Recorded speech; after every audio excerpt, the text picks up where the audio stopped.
HMS Victory, seen here on Trafalgar Day 2019. One of the symbols of our nation, preserved for us all to enjoy at the National Museum of the Royal Navy in Portsmouth. But for the last few years, HMS Victory has been undergoing a massive restoration programme. Which means her masts and rigging are down, and a massive temporary structure envelops the middle of her. I've been invited along to see how the work is going. And the master shipwright, Leonardo Bortolani, is going to tell me.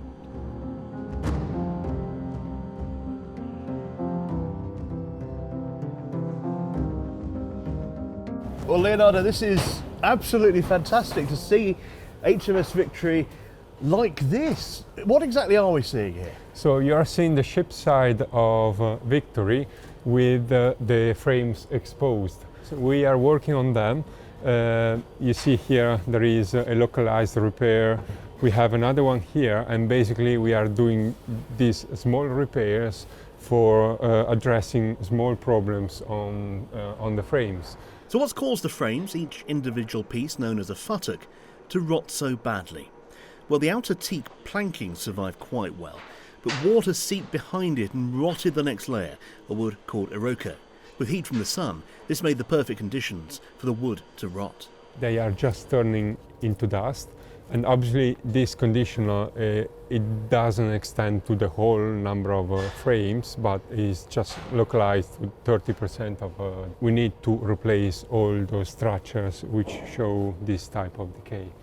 Now, HMS Victory is an ancient ship, so I sort of think, well, it's going to be rotting because these timbers are what, 200-300 years old, but is that not the case? Yeah, no, they are not so old. They are just from the latter part of the 20th century. So it shows the damage that can be done when water gets in. Yeah. The main target of this big project is to avoid the water ingress in the ship.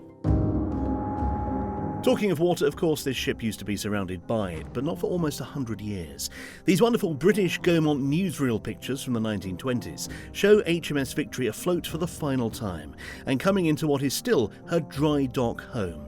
The caption says it all. Since the Battle of Trafalgar, she'd been neglected, rescued, neglected, sank a few times, and finally it was decided to preserve her for the future.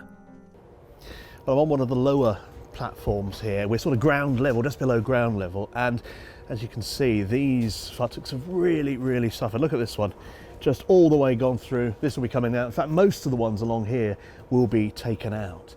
But seeing the ship stripped back like this gives you a real understanding of how 18th century vessels were built and the differences between military ones and civilian ones. So if this was a commercial ship, the futtocks would be 3, 4, 5 feet apart. Because it's a military ship, they're really close together. Now the reason for that is strength. Huge bits of timber all the way along, no gaps for the cannonballs to get through.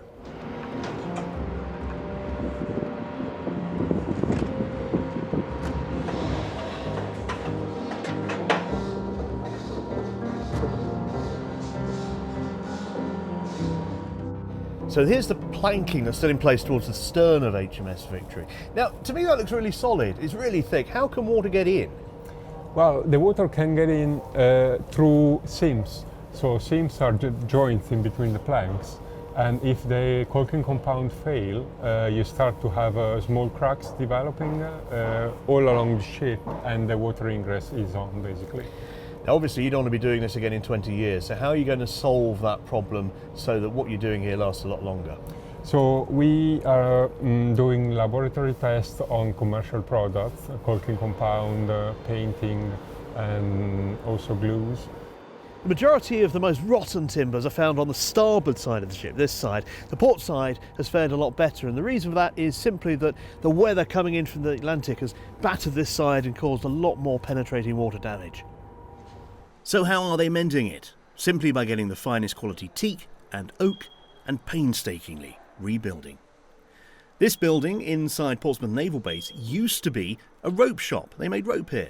Now it stores thousands of yards of timber and a bespoke laminating chamber where the wood can be glued together into the right form.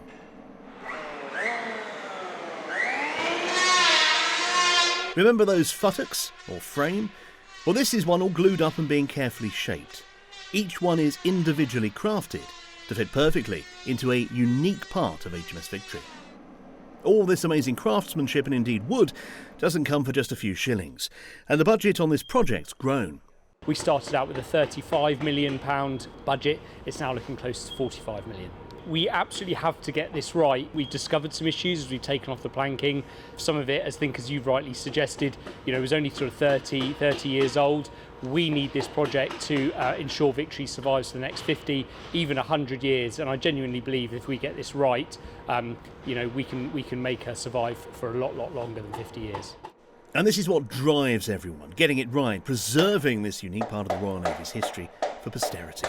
Leonardo, HMS Victory is such a part of the fabric of England. How do you feel about working on such a historic icon?